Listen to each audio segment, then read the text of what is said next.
Vous écoutez Tech Café, votre rendez-vous sur l'actualité des nouvelles technologies. Nous sommes le 19 décembre 2022 et c'est l'épisode 302. C'est probablement le dernier épisode de l'année et on va prendre quelques jours de repos, le temps de vous laisser souffler, de digérer toutes ces actualités et de profiter évidemment des fêtes, de profiter de vos proches. On va d'ailleurs faire un petit peu de cet épisode un épisode pour partie d'infos classiques et pour partie de bilan un peu 2022. Évidemment, on va vous donner les grandes tendances. Alors c'est cool parce que c'est le genre d'épisode qu'il ne faut pas manquer si jamais vous vous sentez débordé, si jamais vous avez manqué un peu l'actu ces derniers temps. On va vous faire quelques points de repère assez pratiques. Dieu sait en plus qu'il y a de quoi parler entre les progrès fulgurants de cette année en matière d'intelligence artificielle, mais aussi de mise à disposition des services d'intelligence artificielle, en matière de musquerie avec le rachat de Twitter.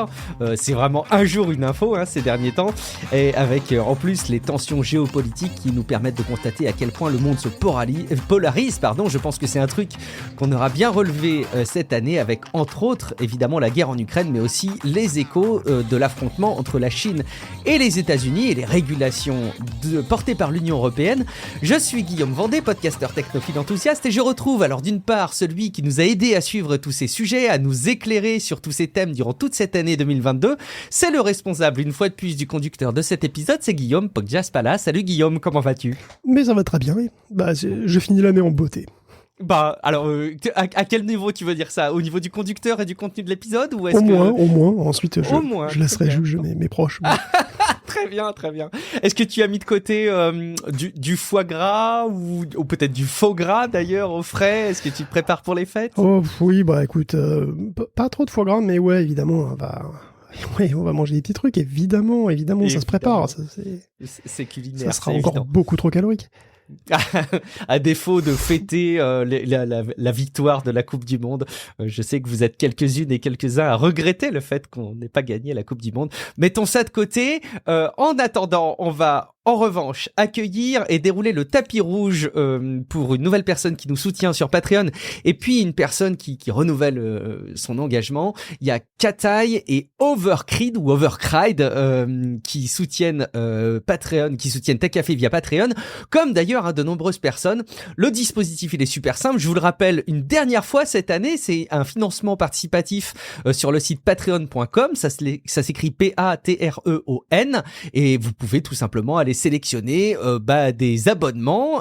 Alors évidemment le podcast reste gratuit, mais en acceptant de contribuer au podcast financièrement avec quelques euros par mois, vous vous retrouvez en échange avec un flux du podcast qui est privé, qui vous est personnellement dédié et qui vous permet d'écouter les épisodes sans la pub et aussi d'écouter les épisodes avec une fonction de chapitrage. Je pense que c'est des plus-values plutôt intéressantes. Et évidemment, vous avez aussi l'honneur et la gloire de soutenir durablement le podcast. C'est évidemment un grand plaisir pour nous de voir que vous êtes nombreux et nombreux à l'envisager.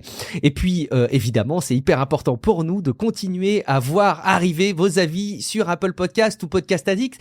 Je renouvelle mon appel que j'ai fait dans l'épisode précédent, dans le 301, parce que même des petites bafouilles comme l'ont fait Mathillet sur Apple Podcast le 14 décembre dernier nous font très plaisir et nous permettent de continuer à voir qu'on vous intéresse. Il a dit tout simplement le meilleur podcast tech francophone et de loin. Écoute, merci beaucoup Mathillet. En quelques mots, tu nous fais en tout cas très plaisir. Vous pouvez aussi commenter les épisodes du podcast sur techcafé.fr dans les articles qui accompagnent la sortie de chaque épisode. Et puis discuter entre vous et avec nous sur le serveur Discord de Tech Café où on parle de plein de choses, de tech, un peu moins de tech. On a même une rubrique où on parle de domotique et d'ailleurs on a un appel en ce moment à participation. Si vous êtes dans un cas d'utilisation chez vous de store et de moteur Somfy, peut-être que vous pourrez aller aider des poditeurs et des membres de la communauté de Tech Café qui rencontrent quelques petits soucis. Et voilà, c'est aussi sympa de voir parfois de l'entraide en informatique, en conseil d'achat vélo ou autre technologie geekerie. C'est sympa aussi de voir que c'est aussi une de cette petite force de la communauté. Et puis, il y a d'ailleurs aussi sur Discord Max et Dozer qui ont fait un clin d'œil, évidemment, qui soutient Tech Café de longue date maintenant. Depuis le Québec, qui a mis un message tout récemment et qui a dit, je sais pas si tu l'as vu Guillaume, il a dit « Non mais sérieux, la masse de recherche sur les derniers suppléments est impressionnante et le résultat est entre guillemets fucking impressionnant. Bravo. Il fait évidemment référence au travail de préparation que tu as pu faire pour les épisodes Steampunk où on vous fait remonter dans l'histoire de l'informatique et Guillaume vous a aidé à y voir un petit peu plus clair. Il aurait même pu dessiner ce qui aurait pu être une alternative de notre réalité, hein, mais avec de l'informatique qui marcherait, pourquoi pas, à la vapeur. Ça nous fait rêver, ça. Hein. Oui, content que ça ait plu. Écoute, les suppléments historiques, hein, décidément, donc qui sont maintenant il y en a 2. Je sais pas s'il y en aura un 3e, mais peut-être. Donc allez-y, si ça continue à vous intéresser, pourquoi pas, on pourra en faire un 3e. Tu me confirmes qu'il y a suffisamment de matière pour continuer à dérouler l'histoire de l'informatique. L'histoire de l'informatique, c'est riche. Hein. Je crois que ça va, on va trouver du sujet, quoi. Ouais.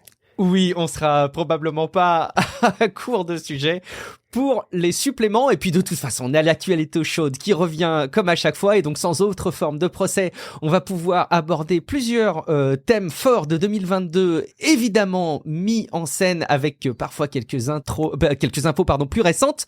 On a évidemment ce qui nous a rythmé tout au long de l'année, la guerre en Ukraine avec l'attaque de la Russie. On en a parlé dès les premiers mois de l'année 2022. L'année se termine, on est toujours en pleine guerre en Ukraine et j'ai même l'impression que c'est loin de se terminer. On a une crise des marchés qui évidemment s'est durablement installée et des tensions entre la Chine et les États-Unis qui montrent à quel point le monde est maintenant polarisé et ça se remarque évidemment beaucoup dans le monde de la tech. Guillaume, la géopolitique, c'est fantastique comme tu le mets dans les notes de l'épisode. Ben ouais, écoute, l'année a commencé assez fort avec la guerre en Ukraine dès le mois de février. Ça a eu, et ça aura encore pour des années, un énorme retentissement sur à peu près tout, l'économie et la tech en particulier. Alors, on était déjà dans une période d'inflation avant. La crise Covid a déstabilisé un peu l'économie mondiale, tout ça. La reprise a induit des soucis d'offres et de demande. Ça a aussi pas mal changé le monde du travail, d'ailleurs. Et puis bon, là-dessus, la guerre a explosé. Les prix aussi de l'énergie et avec des conséquences en cascade sur tout le monde, les entreprises, les États, et puis nous, évidemment. Puis le monde s'est repolarisé, la tension Chine-États-Unis n'ont jamais été aussi vive, les US interdisent toujours plus de business avec la Chine, hein. En plus des opérateurs télécoms et de la téléphonie, il y a aussi maintenant l'interdiction de vendre des puces pour superordinateurs. On en avait parlé pour le calcul haute performance, et on a vu surtout que il y a la volonté de réduire beaucoup les dépendances industrielles avec la Chine, voire avec Taïwan.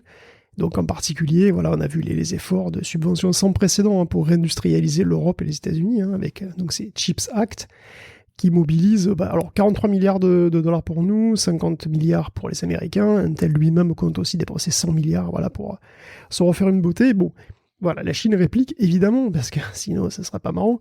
Donc, si nous, on a une dépendance industrielle à la Chine, en fait, elle a une dépendance intellectuelle envers nous, puisque elle possède pas encore d'usines avec des technologies aussi évoluées que TSMC ou Samsung. Du coup, elle vient d'annoncer un gros paquet de 143 milliards de dollars pour développer ses propres technologies de semi-conducteurs et acquérir son indépendance intellectuelle, en fait, le plus vite possible. Alors, de l'autre côté, elle se plaint aussi auprès de l'OMC d'être injustement boycottée par les États-Unis. Le juge un peu du commerce à l'international, quelque part. Voilà, et ça, je pense que ça a de quoi faire sourire, hein, étant donné le peu de cas que font d'ordinaire les Chinois des règles de l'OMC.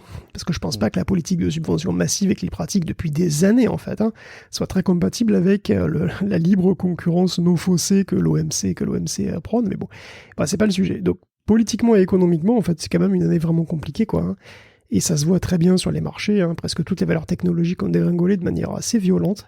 Ça a amené à des vagues de licenciements sans précédent dans le milieu. Ça a touché tout le monde, de HP à Oracle, en passant par Cisco, Lenovo, Amazon. Hein. Au mieux, on a des gels d'embauche comme chez Disney ou chez Google.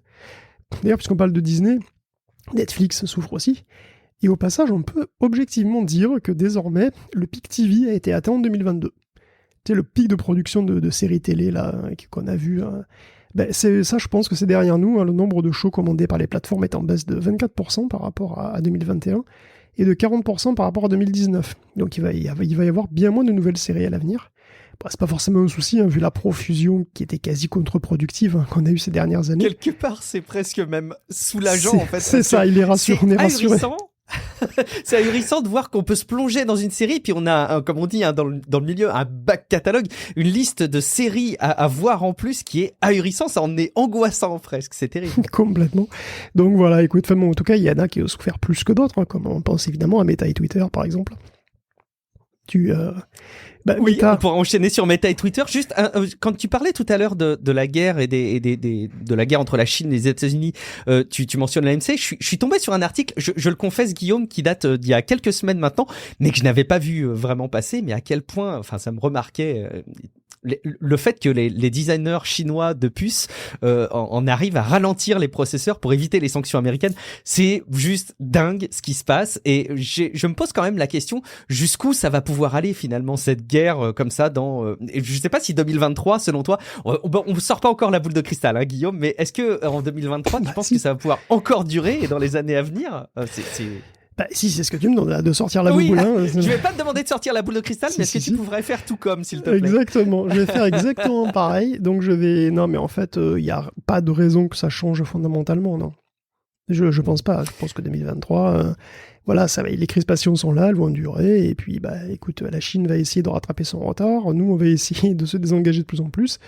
Et puis voilà, non, il n'y a pas de raison que ça change fondamentalement 2023. En tout cas, je vois pas de raison de le penser, quoi. Eh ben écoute, on va s'installer dans ce sujet, donc vous en entendrez à nouveau parler. Effectivement, tu parles de Meta, de Twitter, on peut parler un petit peu des plateformes de réseaux sociaux parce que là aussi, on a le sentiment, tu parles de pic TV, je sais pas s'il y a eu un pic réseaux sociaux parce que les heures passées, le temps passé sur les réseaux sociaux continue à augmenter, c'est le cas en France, c'est le cas un peu partout, mais pour autant, on sent qu'il y a quand même un avant et un après, il y a plein de choses qui se passent. Évidemment, on pourrait se pencher sur Meta, qui est la boîte derrière le plus gros réseau social, même les plus gros réseaux sociaux avec Facebook, Instagram et WhatsApp pour le service de messagerie, qui fait une bascule vers le métavers qui est assez discutable, et plus récemment Twitter qui se fait massacré, on peut le dire. Massacré, carrément. Ouais, massacré. Ouais. Écoute, Meta, c'est l'un des naufrages les plus spectaculaires de cette année quand même, puisqu'il y a un peu rien qui va.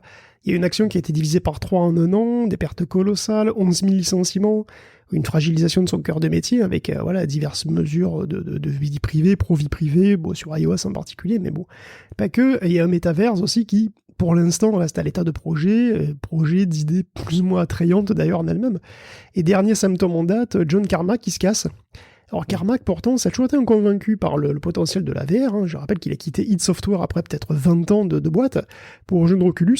Oculus qui a été racheté par Facebook, puis qui est devenu Meta. Et il était resté super consultant, il était quasi CTO, VR pour Meta. Et c'est fini, il part dégoûté par l'inefficacité de Meta et par le peu de poids donné à ses opinions. C'est simple, Meta va à l'envers de ce qu'il préconise depuis trop longtemps. Parce que Carmack, on l'avait déjà dit d'ailleurs, veut un casque léger, pas cher, pour toucher un max de monde. Et Meta, lui, il te sort le Quest Pro qui coûte 1,20 €. Bon, voilà, Carmack veut une expérience fluide, simple, un onboarding ultra efficace. L'environnement de Quest, c'est lent, c'est perclus de lourdeur de tous les côtés. Bon, il voulait qu'Horizon devienne massivement multijoueur, en fait, qu'ils optimisent pour qu'il y ait le maximum de gens en parallèle dessus. Et bon, le Connect 2022 se passe en VR, oui, c'est passé en VR, mais enfin, voilà, Horizon patine, et lors de son intervention cette année, il était dans une salle virtuelle à peu près vide, sa déception était palpable, quoi. Donc voilà, il en a marre. Insulte suprême pour Carmack, il a dit « Meta est comme une GPU utilisée à 5%. » Il a le sens de la punchline. Une GPU à 5%, vraiment, c'est la honte. Donc le milliard qui est cramé chaque mois par Meta sur la VR avec les résultats qu'on connaît, ça lui donne la nausée, quoi. Et donc il continue même plus à travailler en VR, il va se reconvertir dans l'intelligence artificielle, un domaine qu'il titille depuis un petit moment déjà. Donc on est bien curieux de voir ce qu'il pourrait apporter. Ça, c'est un point qui est quand même important dans cette histoire, c'est qu'il quitte pas Meta pour aller développer de la réalité virtuelle ailleurs. Il jette un peu l'éponge de la réalité virtuelle. Et quelque part derrière, effectivement, cette frustration et cette critique de la société et de la manière dont ils se sont organisés pour développer les environnements de réalité virtuelle et le métavers, moi je sens quelque part quelque chose d'inavoué, mais en direction même d'une organisation de type métavers de la réalité virtuelle, pas forcément portée par Meta, tu vois. S'il croyait dans son sujet, s'il avait été convaincu par l'approche, s'il pensait qu'il y avait quelque chose à faire, peut-être qu'il pourrait proposer des choses en dehors de Meta, non? Est-ce que c'est pas quelque part un désaveu? C'est assez compliqué parce qu'en gros, la plus grosse boîte avec le plus de moyens qui parie au max sur le métavers, c'est Meta. Où tu veux qu'il aille en fait? Il pourrait aller chez Sony pour faire du jeu vidéo, ouais, il pourrait aller Microsoft, ils s'en foutent un peu. Et puis, il y a qui fait de la VR de manière sérieuse, finalement? Donc, Tu s'ils l'as dit, quittent Meta, Sony, Microsoft, en dehors, c'est compliqué. Microsoft, ils s'en foutent. Ils ont pas vraiment de casque VR, ils investissent pas dedans pour l'instant, il n'y a pas de casque pour les consoles, que dalle. Il y a le Windows Mixed Reality, mais bon, voilà, c'est pas non plus, tu vois. Donc, je sais pas exactement où est-ce qu'il pourrait aller ailleurs, et bon, de toute façon, ça fait longtemps qu'il veut travailler en intelligence artificielle, hein, c'est pas du tout d'hier, et c'est un sujet qui le passionne depuis un petit moment. Donc, je pense qu'il il va partir là-dessus. Mais juste pour terminer ce sujet et pour enfoncer la direction vers laquelle je voulais me tourner un tout petit peu, Guillaume, moi, mon sentiment, c'est que de fait, aujourd'hui, l'industrie de la réalité virtuelle, portée par ce qu'on appelle un métavers, alors on met un peu ce qu'on veut derrière, hein, mais ne convainc pas le grand public. Je suis pas certain que des choix fondamentalement différents chez Meta auraient convaincu plus les gens. Ils parlent de difficultés de connexion, d'expérience utilisateur, de fluidité. Ils parlent du prix des casques, etc. Oui, tout ça, c'est vrai. Mais regarde, l'Oculus Quest 2, c'est un bon produit, il le reconnaît lui-même, les gens l'apprécient. Derrière, il y a quand même toute une logistique qui suit pas. Et j'ai l'impression que c'est ça qui ne convainc pas les gens, surtout. Disons que l'Oculus Quest 2, il pourrait y avoir un Quest qui serait beaucoup plus démocratisé en fait que ce que c'est déjà, quoi. Je pense qu'il y a à peu près tout qui va pas, quoi. C'est-à-dire le métaverse selon Meta, ça patine, les casques vont pas dans la bonne direction, et puis voilà, quoi. Donc à un moment, il a marre. Et puis bon, effectivement, ce que tu veux dire effectivement, c'est que le métaverse selon Meta, ça convainc pas. Oui, je crois que c'est le moins qu'on puisse dire. C'est-à-dire, ça a été tourné en dérision abondamment toute l'année. Bon, voilà, qu'est-ce que tu veux faire? Pour l'instant, ça passe pas. Peut-être l'année prochaine. On continuera à le suivre. Et puis évidemment, on en arrive à parler de Twitter, Guillaume. Et oui, en ce qui concerne Twitter, il court un peu dans tous les sens, comme un canard sans tête, tu sais, comme une décapitée. Chaque semaine, il y a une demi-douzaine de dramas. Bon, voilà, là, Twitter a viré unilatéralement des comptes qui partagent des géolocalisations. Hein. Bon, clairement, parce qu'Elon et d'autres, de toute façon, sont visés depuis longtemps par des comptes qui publient en quasi temps réel la position de leur jet privé. Alors, la position des jets privés, c'est un truc qui est totalement légal et public. Hein. Tous les avions de ligne peuvent être suivis en temps réel sur des sites spécialisés. Donc, bon, voilà, en fait, tu relais juste une information qui est publique. Et bon, l'argument qu'il a donné, il est un peu étrange aussi, puisque son fils aurait été attaqué en voiture par un stalker qui aurait utilisé ce service. Alors bon, je vois pas le rapport entre l'avion et la voiture, déjà, c'est pas clair, mais surtout, il n'y a pas besoin de Twitter pour savoir où est l'avion de Musk, ou de Bezos, ou de notre milliardaire. Bon, Twitter a aussi bloqué, puis débloqué le compte de journaliste critique envers le sujet, vers lui et sur ce sujet. Donc, il bloque aussi désormais les liens vers Mastodon, Facebook et Instagram et compagnie. Donc voilà, les utilisateurs ont plus le droit. Alors, c'était bloqué, c'est techniquement bloqué, puis il y a même eu une proposition de règle, une nouvelle règle qui est arrivée, qui a tenu, je sais pas, 12 heures peut-être, moins de 24 heures. C'est déjà fini. Eh ben, la règle qui visait à interdire le fait qu'on mentionne un lien, même sur son profil et tout, c'était susceptible d'être ban. Donc aujourd'hui, les liens sont perturbé, mais le fait même de mettre ces liens était un motif de ban. Bon, cette règle n'a tenu que moins de 24 heures, quoi. Écoute, j'arrive plus à suivre, donc faire de la promotion sur Twitter de son profil Facebook, c'était plus possible. Non, pardon, c'est possible, je sais plus. De toute façon, il a complètement vrillé. Dernière preuve, il appelle de nouveaux investisseurs à acheter des actions de Twitter à $54. $54, c'est le prix auquel il a acheté, et le prix sur lequel il a hurlé pendant des semaines absolument sur tous les médias possibles que c'était beaucoup trop cher. Tellement qu'il était prêt à aller au tribunal pour ne pas acheter à ce prix-là. Hein. Et soudain, il invite des investisseurs à se faire enfler encore plus que lui, parce que je vois pas par quel miracle Twitter vaudrait plus aujourd'hui qu'au moment où il l'a acheté. Bon, dans un éclair de lucidité peut-être, hein, il vient de lancer un sondage, il a lancé un sondage, peut-être sans doute son dernier a priori, pour savoir, son dernier en tant que CEO, puisque est-ce que les gens préfèrent le voir quitter son poste de CEO ou pas? Le oui l'a emporté de manière assez nette. Bon, après, il faut pas non plus rêver, hein, tout ça, c'est une grosse mise en scène. De toute façon, Elon Musk, il voulait pas rester CEO de Twitter très longtemps. Ouais. Il voulait partir quoi qu'il arrive. Et puis, CEO ou pas, il restera le propriétaire de la boîte. Donc, je sais pas exactement ce que ça va changer dans les faits, mais bon, peut-être que formellement, il va partir du poste de CEO un petit peu plus tôt. Bon, écoute. De toute façon, le jeu de Musk de jouer le maximalisme de la liberté d'expression, ça arrive en plus à un moment qui est particulièrement délicat, quoi, hein, parce qu'il y a quand même une pression à la régulation importante. Hein. Il y a même des réseaux hyper populaires comme TikTok qui sont scrutés en ce moment et qui sont vivement critiqués pour justement leur manque de modération. Alors TikTok, c'est vrai que c'est un peu différent, c'est parce que son public il est très jeune, il appartient à des Chinois en plus. Bon, le fait qu'il appartienne à des Chinois, du coup, ça fait qu'il a été interdit sur des appareils de plusieurs agences gouvernementales aux États-Unis. Il y a une vraie suspicion. Et il y a quand même un projet de loi qui est bipartisan, qui pourrait le faire dégager du pays si elle passe. Ce serait une loi qui concernerait tous réseaux sociaux de plus d'1 million d'utilisateurs, qui appartiendra à une entité basée dans un pays considéré comme adversaire des États-Unis. Donc ça part pas très bien. Du côté modération, par contre, on avait parlé, je crois, des class actions qui avaient été lancées. Bon, elle regroupe désormais 1200 familles. Il y a des études peu flatteuses qui tombent régulièrement sur la toxicité de TikTok. Une asso d'ailleurs dernièrement révèle que si on s'identifie sur TikTok comme un jeune à risque, avec par exemple un complexe sur son physique, l'algo de TikTok le détecte quasi immédiatement et s'engouffre dedans et t'expose très très vite à des contenus nocifs, voire dangereux, explicitement à des contenus à caractère suicidaire en moins de 3 minutes, en tout cas c'est ce qu'il y a dans l'étude. Bon, les débords de Twitter, voilà, pour l'instant, font les affaires des concurrents. Mastodon gagne de la popularité et Signal gagne un support de poids, puisque Jack Dorsey s'engage à verser $1 million par an à la fondation Signal. Écoute, j'utilise Signal, donc merci à lui. Ouais, tu utilises Signal, moi j'utilise assez régulièrement Mastodon, c'est mon petit coup de cœur, hein. Je suis pas convaincu que ça pourra supplanter Twitter, très loin de là, parce qu'il y a trop de friction, il y a trop de questions à se poser, et puis de toute façon il y a qu'un truc centralisé pour remplacer un truc centralisé selon moi, mais c'est mon petit coup de cœur d'utilisation et j'apprécie d'y passer du temps et d'échanger avec quelques personnes, et au passage je reviens juste sur ce rôle de CEO Twitter. Est-ce que tu imagines le job de l'angoisse de celui qui pourrait être amené à être CEO et rapporter auprès d'Elon Musk la direction de Twitter. J'espère qu'il sera très bien payé. Tu m'étonnes. On parlait un petit peu de régulation, Guillaume, notamment portée par les actions de l'Europe qui ne font plus forcément que sourire, mais qui sont prises plutôt au sérieux et a priori même qui sont prises au sérieux par Apple, qui a l'air très directement concerné par en particulier le DMA, Guillaume. Mais de toute façon, en 2022, je pense que l'Europe s'est carrément imposée comme la plus grande force régulatrice de la tech dans le monde. Et ça, bien devant les États-Unis, puisqu'il y a eu le RGPD, c'est vrai, mais le DMA et le DSA, donc le Digital Market Act et le Digital Service Act, sont deux ensembles de lois majeures qui vont sans doute remodeler la tech, au moins ici, minimum. Et ouais, démonstration, Apple se prépare activement à adopter l'USB-C. C'est pas un truc qu'il aura fait lui-même, mais beaucoup plus fort. Apple sera en train de préparer iOS pour activer la possibilité de sideloader des applications pour 2024. Donc vous avez bien entendu, vous pourrez installer une app sur iPhone sans forcément passer par le store, comme on le fait déjà sur Android. Apparemment, je demande à voir la mise en œuvre, mais j'imagine même pas le nombre de fenêtres d'avertissement avec pour l'instant, êtes-vous sûr, c'est très dangereux. Ah ça c'est sûr.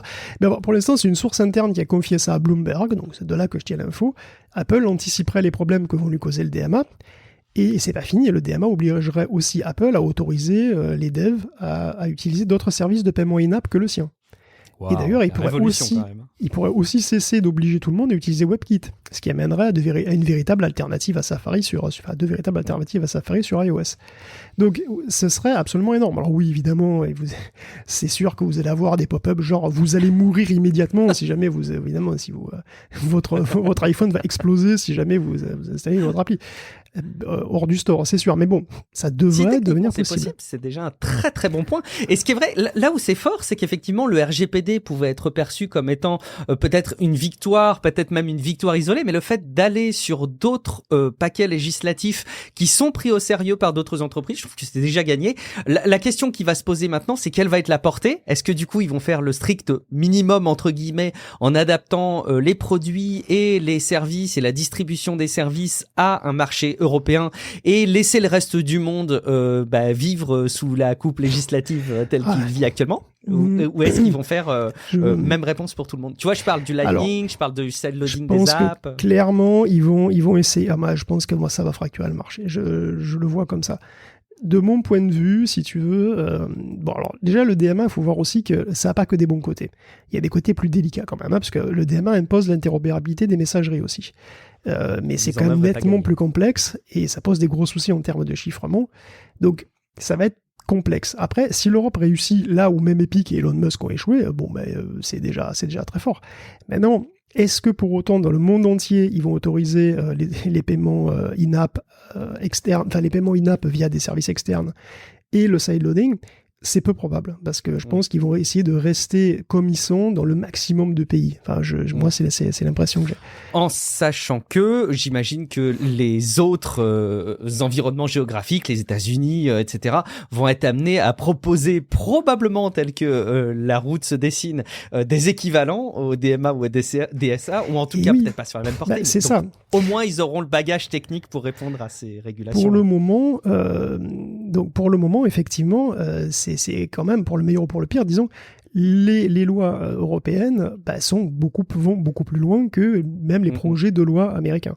Donc pour l'instant, il n'y a pas vraiment de changement majeur. En fait, ça patine un peu outre-Atlantique, hein, que ce soit sur la réforme de la 230 ou sur un analogue du DMA, parce qu'il y a des projets, mais bon, pour l'instant, il n'y a pas vraiment des choses sur lesquelles tout le monde est d'accord. Mais on pourrait avoir des lois qui arrivent en 2023, qui ressemblent au DMA. On pourrait aussi avoir des lois débiles qui arrivent en 2023 et qui sont vraiment... Non, mais par exemple, on avait parlé de ce projet de loi au Texas et en Floride, où il deviendrait illégal de virer un contenu politique, essentiellement, hein, parce que comme tout est une opinion et que chacun a droit à avoir son opinion et que c'est la liberté d'expression, en gros, plus rien n'est modérable. Tout ça en vertu du premier amendement, bien sûr. Donc on avait parlé de ce truc-là, bon... Il faut voir que c'est en Cour suprême, enfin ça va passer devant la Cour suprême, ce genre de conneries, hein. Et la Cour suprême, elle est largement conservatrice, donc elle pourrait décider que cette loi n'est pas inconstitutionnelle et donc elle peut entrer en vigueur, c'est une possibilité. Donc ce à quoi les plateformes pourraient d'ailleurs répondre en laissant couler des flots d'horreur et de porno sur tous les trucs et sans protéger personne, et peut-être que ça provoquerait une prise de conscience salutaire, je sais pas, va savoir, mais bon, tout est possible. Tout est possible, on en reparlera si ça arrive, et puis on continue aussi avec des embryons de régulation, même si on est très très très loin du même sujet, en tout cas de décentralisation avec le Web 3. C'était un des indicateurs et un des marqueurs qu'on voulait surveiller en 2022. Alors c'est pour le moins retombé, que ce soit dans les NFT, donc dans l'officialisation de titres de propriété au travers des blockchains, ou même des crypto-monnaies. C'est un peu difficile dans le monde du Web 3 en 2022, Guillaume. Mais on parle de régulation, justement, c'est un domaine qui va s'en prendre plein la figure, à mon avis, hein, c'est le monde des cryptos, parce que c'est un secteur qui a eu une année vraiment agitée, hein. Vous vous souvenez sans doute globalement du déroulé de la catastrophe, enfin des catastrophes en série, parce que bon, la remontée des taux d'intérêt commencé au début de l'année, ça a été une douche froide pour un petit peu tous les actifs risqués, et le Bitcoin comme les autres, puisque Bitcoin varie peu ou prou comme le Nasdaq. Donc il s'est effondré ainsi que les autres cryptos, quand le Nasdaq s'est effondré, et puis bon, c'est rajouté par-dessus l'effondrement des cryptos Lunatera, donc c'était sensationnel par l'ampleur que ça a été, et puis surtout parce que c'était quand même censé être des crypto-monnaies stables, c'est des stablecoins, puis bon, elles sont passées quasiment le jour au lendemain de $1 à $0. Bon, dans le sillage, évidemment, ça entraînait d'autres trucs, d'autres poids lourds, hein, comme Three Arrows Capital, qui était un énorme fonds d'investissement en crypto.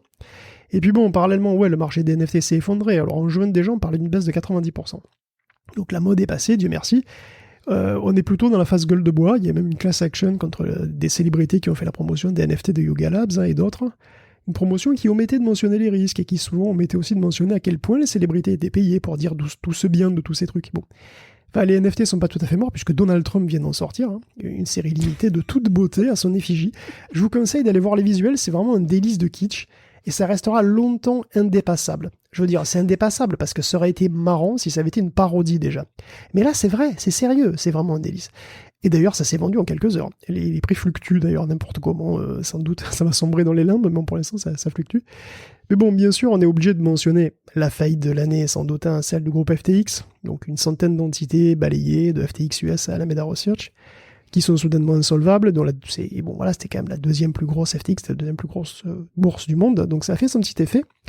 Donc Sam Bankman-Fried, mais ça se prononce Fried en fait, hein, c'est moi qui aime bien la prononcer Fried, mais va bien être extradé, hein, on l'annonçait. Donc il est désormais accusé de fraude massive dans un scandale financier qui est un des plus beaux depuis l'affaire Madoff. Parce que bon, en gros, les témoignages et les preuves s'accumulent comme quoi SBF aurait menti à peu près tout le temps et à tout le monde sur à peu près tout, donc voilà.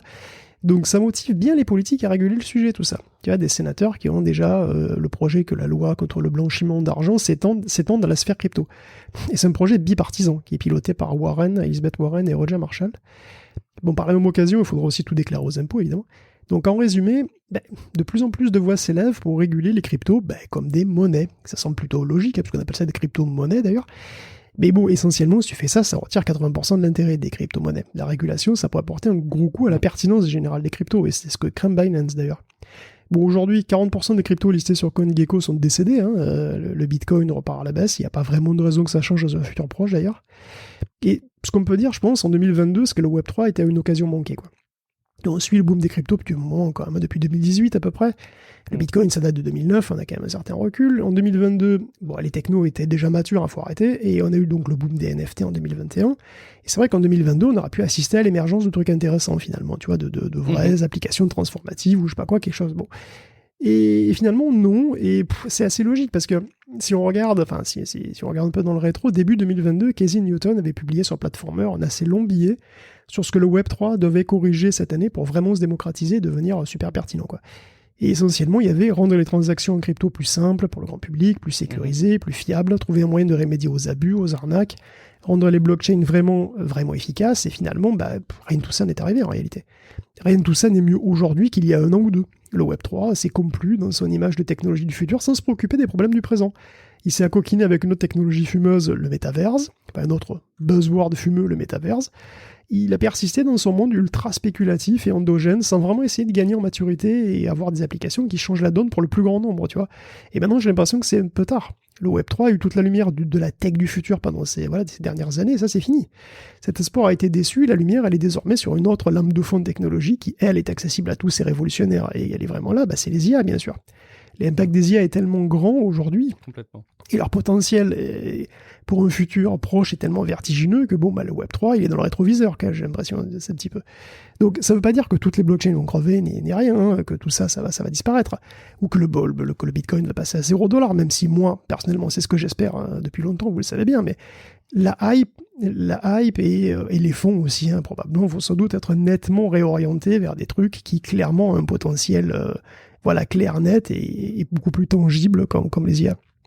Est-ce qu'on a déjà eu dans l'histoire de la tech, ou peut-être dans l'histoire, j'en sais rien, tout court, j'essaye de trouver des parallèles, j'ai pas trouvé. Parfois, il m'arrive d'avoir des espèces de réflexions bizarres de ce type, mais d'équivalent à ces concepts tels que les crypto-monnaies ou les NFT, qui est autant fait parler d'elles et qui se soit évanouie aussi vite qu'elles ne soient arrivées. Parce que il y a eu des choses, on nous a dit que ça arriverait et qui sont pas arrivées. Il y a eu, je pense, un des trucs qui me marque assez souvent. Le Blu-ray 3D peut-être. Voilà, exactement. Je pensais exactement ça. Les films 3D, les télé 3D, mais j'ai pas l'impression qu'on en ait parlé autant. Alors peut-être que c'est l'époque qui veut ça aussi. Mais est-ce que tu penses qu'on est vacciné de ces concepts-là? Est-ce qu'ils peuvent revenir en force? Non, j'ai du mal à penser moi que ça puisse être. Mais de toute façon, je pense que la courbe de l'hype du Web 3, elle est derrière. Hein, le pic, il est derrière. Il y a probablement des choses qui vont être faites dans le futur et qui seront peut-être vraiment utiles à un moment donné, que tout le monde se mettra à utiliser. Parce que ça répondra à un besoin bien particulier. Exactement. C'est-à-dire quand il y aura un besoin et que les cryptos vont, quand il y aura un besoin et que les besoins vont trouver les cryptos ou l'inverse, hein, pour que ça va se marier et que du coup tout le monde va l'utiliser parce que ça répondra à un usage. Quand ça répondra à un usage, tout le monde l'utilisera, et puis on se rendra peut-être même pas compte que c'est des cryptos, et puis tout le monde sera content. Mais le truc, c'est que cette hype de tu crées une nouvelle crypto, n'importe quoi, le Panda Coin, et c'est bon, tu récoltes 50 millions et c'est fini. Non, mais ça, c'est fini. Ça, à mon avis, c'est terminé. J'espère. Et ça a été clairement, tu as raison, balayé et mis au second rang des centres d'intérêt, j'ai l'impression, effectivement, des intelligences artificielles. Alors ça permet, c'est la magie quand même du conducteur, d'enchaîner sur une autre rubrique pour qu'on parle effectivement de ce sujet qui, moi, m'aura énormément marqué cette année. C'est probablement pas un sujet qui est arrivé cette année, ça vous le savez si vous écoutez Tech Café et si vous suivez un petit peu la tech, mais l'année 2022 est sans précédent en matière d'évolution et de mise à disposition de ces services au plus grand nombre.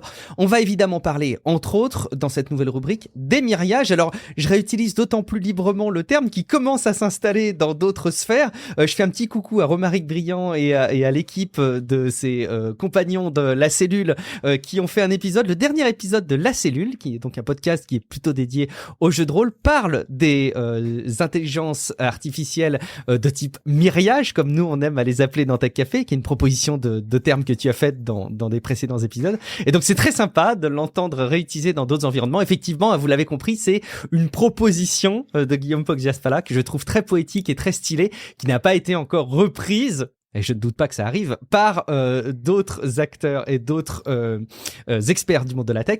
En tout cas, Guillaume, 2022, clairement, c'est l'année de DALL-E et consorts. Oui, et puis je vais de ce pas, évidemment, contacter l'Académie française, parce que je sais pas ce qu'ils foutent. S'il te plaît. Non, mais bon, oui, alors... Il paraît que d'ailleurs, c'est pas l'Académie française qu'il faudrait... Bon, bref, c'est un autre sujet, pardon. J'ai contacté c'est les Larousse et dictionnaires, compagnie. en fait. Ouais, c'est ça, Larousse et Robert et compagnie. Exactement. Ouais, donc le Web3, bon, le Web3 n'a pas été la révolution technologique qu'elle a dit qu'elle serait, on va dire, mais... Menteuse. Bon, disons, ouais, enfin voilà, c'est depuis quelques années quand même, mais l'IA, oui, incontestablement, et bon, c'est vrai que ça a été spectaculaire cette année. Alors, c'est vrai que ça s'est pas fait du jour au lendemain, ça fait 10 bonnes années que ça couve, hein. On se souvient d'ailleurs des Deep Dreams de Google, d'AlphaGo, de tous ces modèles super impressionnants en leur temps, mais qui sont désormais presque mignons, tu vois, tu te dis, mais par rapport à ce qu'on fait maintenant, bon... Alors, il y a GPT-2, il y a plus de 2 ans, qui avait marqué un moment marquant à l'époque. C'était la première fois qu'un modèle de deep learning créait des textes aussi cohérents avec autant d'aisance, et à l'époque, OpenAI ne voulait pas diffuser son modèle. Souvenez-vous, elle le considérait comme trop dangereux, trop puissant, apte à inonder Internet de désinformation. Alors, c'est cocasse parce que, à peine plus tard, finalement, pas tellement longtemps plus tard, GPT-3 est arrivé. Il était encore plus gros, encore plus puissant, et il avait un accès payant via une API. Bon. Ouais, ils ont repoussé l'inévitable. De toute façon, quand ils ont dit ça, ils savaient très bien que c'était impossible de... C'est passé assez rapidement de trop dangereux à, si vous payez, finalement, vous pouvez y avoir accès. Un petit peu. Bon. Enfin, on avait déjà à l'époque vu fleurir des applications à GPT-3, hein, d'ailleurs, les jeux de rôle textuels écrits à la volée, les chatbots qui parlent comme des petites amies décédées, voilà, tout ça. Ça sentait encore un petit peu l'expérimental, hein, c'était pas vraiment encore des produits finis et inutilisables, et d'ailleurs, à tout seigneur, tout honneur, hein, c'est DALL-E, encore d'OpenAI, qui a ouvert le bal de la génération d'images, qui a démontré que c'était possible, vraiment, quoi, en faisant des images qui étaient vraiment reconnaissables et qui ressemblaient à des photos. Mais la qualité était encore pas géniale, et la compréhension du prompt non plus. DALL-E avait toujours pas l'air d'un produit fini et utilisable, en fait, hein. Et la révolution, finalement, elle vient d'un changement de paradigme sur la méthode de génération, puisque DALL-E, essentiellement, c'était un modèle de génération de texte, paradoxalement. Sauf qu'au lieu de compléter une phrase avec des mots, il complétait une image pixel par pixel. Donc chaque token, en fait, était un pixel, comme ça aurait pu être un mot d'une phrase, tu vois, qu'il aurait pu, d'un texte et qu'il aurait pu générer. Le fait que ça marche, d'ailleurs, c'était pas évident. Ça marchait pas très bien, mais ça marchait quand même, et c'était pas gagné. Et puis bon, dans un coin du labo, il y a un petit groupe de gars qui s'amusait avec une autre idée, utiliser des modèles de diffusion. Alors la diffusion, c'est un processus physique qui, pour le dire vite, détruit l'information, quoi. C'est-à-dire dans le sens où elle accroît l'entropie. Ici, on part d'une image sur laquelle on rajoute un petit peu de bruit à chaque étape, hein, un petit peu de bruit, puis un petit peu plus de bruit. Et puis bon, à l'étape 100, il n'y a plus que du bruit, donc on n'a plus d'image. En physique, le processus est irréversible d'ailleurs. Mais bon, ici, on peut entraîner un réseau de neurones à débruiter une image, à enlever un tout petit peu de bruit à chaque étape. Alors bien sûr, si on part d'un bruit aléatoire, c'est pas possible de retrouver l'image du début. Il faut des informations supplémentaires. Et c'est là qu'intervient la phase d'embedding. D'embedding de plongement dans un espace qui relie les données visuelles des images aux données textuelles des descriptions. Donc on va montrer au réseau un ensemble énorme de couples image-description pour qu'il se construise une représentation mentale presque, qui soit à la fois visuelle et lexicale. Donc des images qu'il a vues. Et donc, dans une certaine mesure, de toutes les images qu'il va pouvoir produire.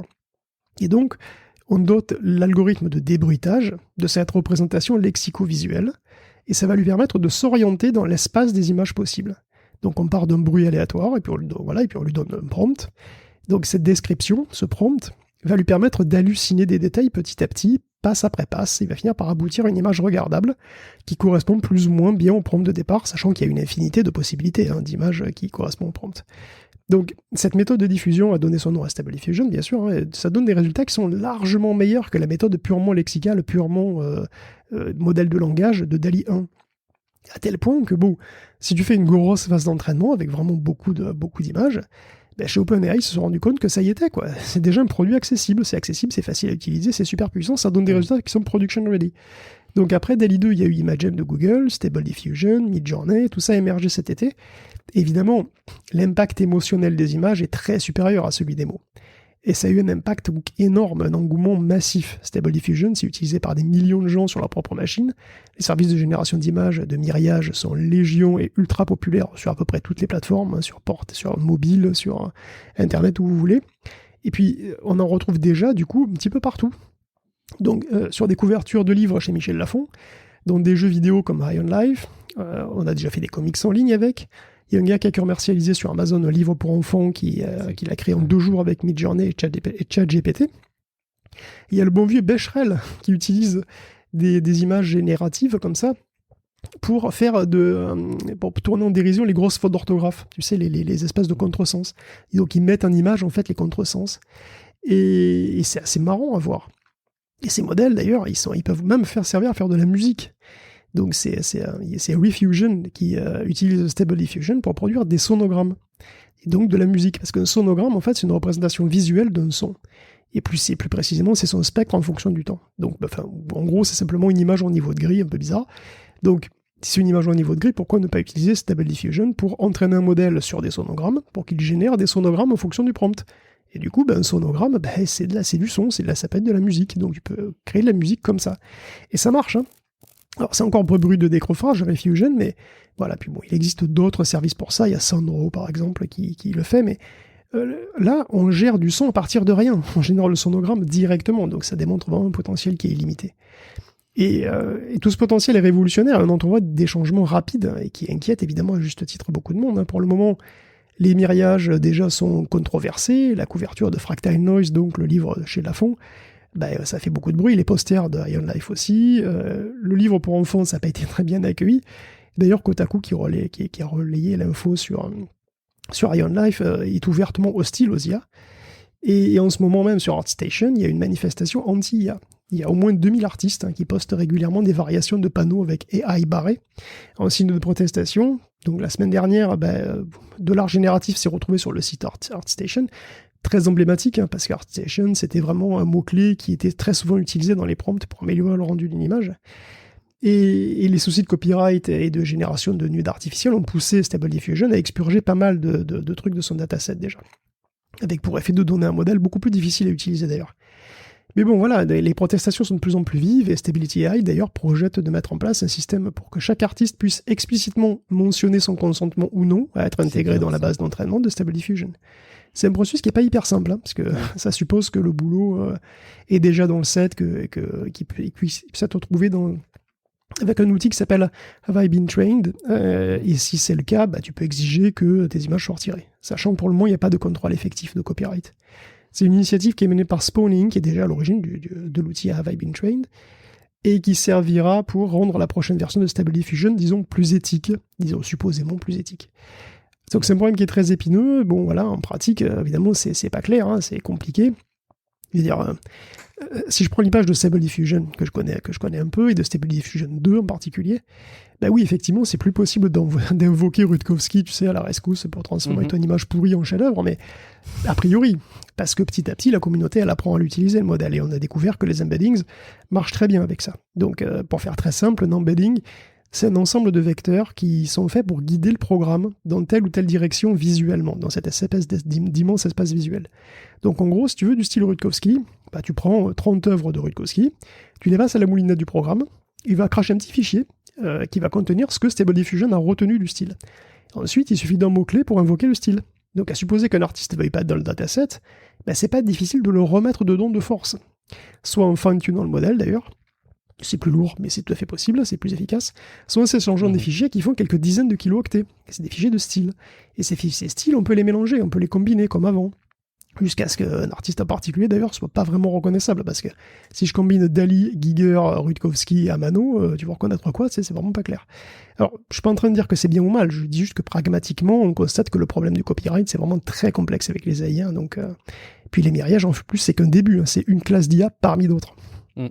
Et je vous amène évidemment à écouter les précédents épisodes, le 301 me semble-t-il, où tu donnais des éléments de recherche autour de, entre guillemets, vaccins pour les images, pour éviter qu'elles puissent être réinterprétées trop facilement dans les algorithmes d'intelligence artificielle. Évidemment, c'est probablement une goutte d'eau dans la lutte, mais bon, c'est quand même intéressant de voir qu'il y a de la recherche aussi à ce niveau-là.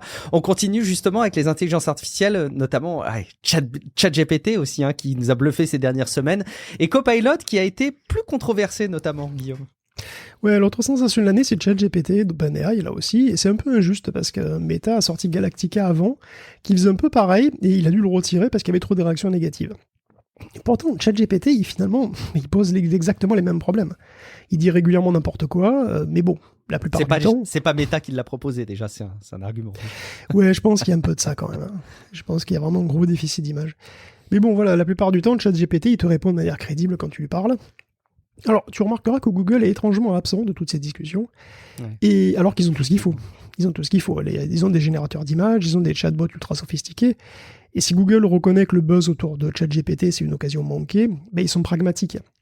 Parce que Google a une grosse réputation à tenir en termes de fiabilité. C'est un moteur de recherche, il faut avoir confiance dans un moteur de recherche et aux infos qu'il donne, tu vois. Donc mettre en ligne un truc pas cuit, même avec un avertissement, attention c'est pas cuit, c'est courir le risque de se faire pourrir comme Meta.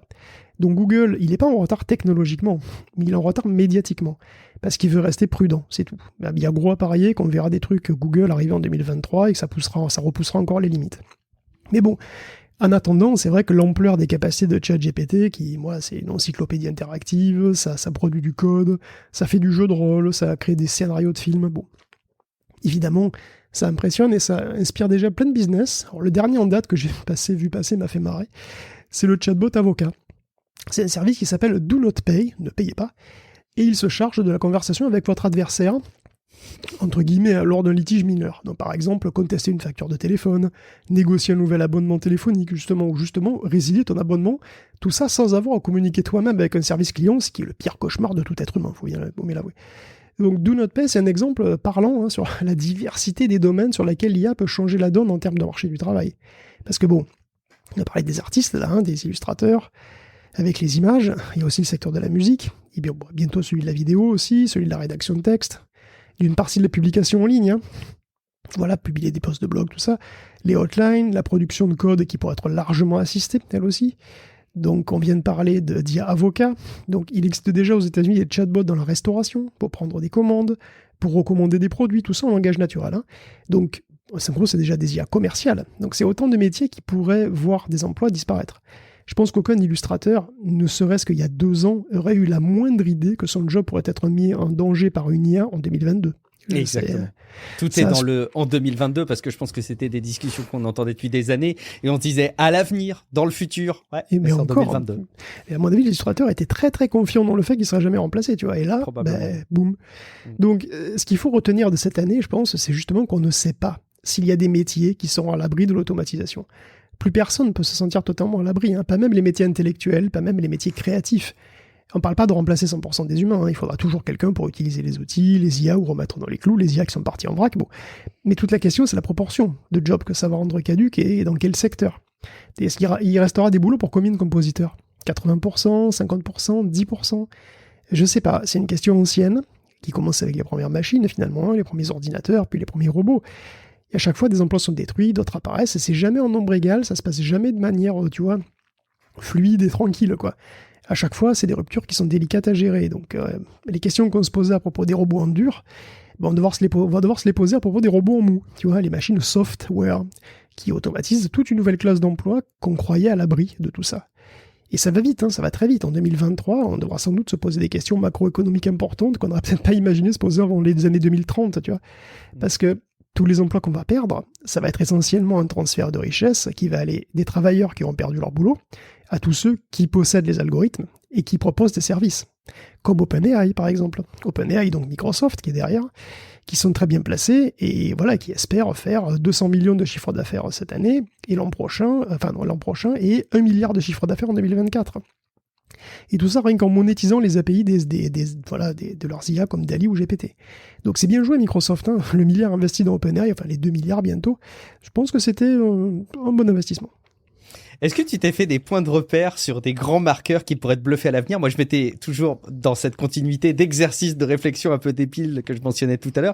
Je me suis dit, le jour où je verrai un spectacle d'1 heure qui est porté par une intelligence artificielle, que ce soit en termes d'écriture et d'interprétation, là, je serais vraiment sur le cul pour toujours, quoi. Je sais pas si tu t'es fait ce genre d'exercice. Toi, non, mais moi, j'ai été sur le cul plein de fois. Moi, j'ai été sur le cul plein de fois. Enfin, des chocs technologiques comme ça, où je vois des machines faire des trucs que j'aurais pas imaginé possible, ça fait longtemps en fait que j'en ai régulièrement. Ouais. Parce que je suis pas assez... si je dois raconter ma vie, mais si je raconte ma vie, ça va faire un épisode de 2 heures, donc on va pas y aller, mais je veux dire, moi j'en ai eu en 95, j'en ai eu un deux comme ça, je veux dire, quand j'ai vu pour la première fois, enfin moi, c'était une machine faire du calcul formel, c'est-à-dire dériver, alors c'était une calculatrice, puisque j'ai découvert, bon j'étais jeune à l'époque, hein, j'ai découvert que la grille 92 savait faire des calculs formels, qu'elle était capable de manipuler des polynômes, de dériver, d'intégrer et faire des trucs que moi j'avais du mal à faire, tu vois, à la main. Et là je me suis dit, mais c'est incroyable, c'est hallucinant, tu vois. Bon, c'est tout con pourtant, je veux dire, c'est pas non plus incroyable, hein, faire du calcul formel, bah tu manipules des structures de données différentes, quoi, tu vois, mais ça m'a déjà mis sur le cul à l'époque, parce que je voyais la machine faire quelque chose et qui... que je pensais être difficile ou pas possible à faire pour elle, et c'était un truc purement humain quelque part. Et bon, clairement, oui, là dernièrement, les miriages, c'est exactement ça. Je veux dire, j'aurais jamais, ne serait-ce qu'imaginé que ce soit possible avant que ça arrive, tu vois. Enfin, avant, disons que les recherches dessus commencent à converger, quoi. Mais c'est vraiment, oui, ça fait partie de ces moments où t'es sur le cul. J'en ai eu plein comme ça. Je veux pas du tout te porter malheur, mais je pense qu'on a trouvé ton épitaphe. Je pense que sur ta tombe, il y aura de marqué mis sur le cul par la tech. Je pense que ça marcherait. De multiples fois. De multiples fois en plus, effectivement. Bon, allez, on va se tourner vers d'autres grandeurs qui nous ont marqué et qui nous captivent aussi régulièrement dans Tech Café, même si c'est pas le cœur de l'info qu'on vous porte régulièrement. C'est l'espace, parce que c'est une année riche. On savait que ce serait une année très intéressante, avec notamment James Webb qui révolutionne un petit peu notre manière dont on arrive à voir l'espace, l'univers observable. Ça a été un marqueur fort cette année, Guillaume.